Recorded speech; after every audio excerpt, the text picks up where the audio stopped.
One way of thinking about the role that you would play as an advertiser, right, is to take this step back, doing an assessment of the merits of those complaints, right? How bad was it? Who's right or who's wrong, right? And then what should we do about it?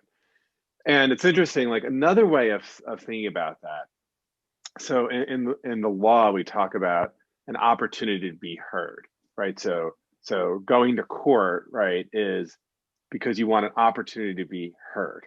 And in fact, when courts begin, typically a clerk will say, "Come, all having business before the Honorable Dan Granger shall come forward, hearken, and be heard."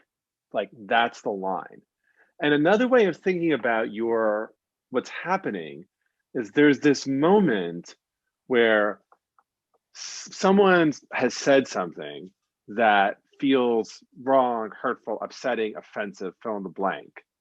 And someone on the other side is looking to be heard. And they don't think they're going to get a hearing from the person who said it. But so they're going to a third party, which is the advertiser.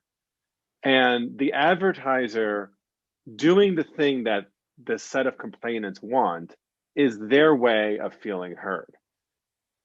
But the question would be, is there another way that you can make those people feel heard, right? And thinking about what you were saying, Vanessa, too, right? It's kind of like, I'm going to show you a news article and I'm going to show you another and I'll double down with two more.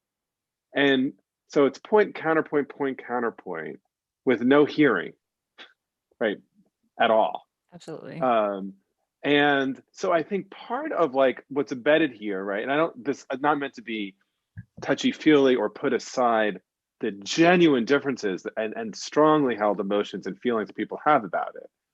But part of what is not happening in the space that I think could be really valuable is where is the hearing, which is totally different from agreeing, which is totally different from conceding, which is totally different from winning and losing.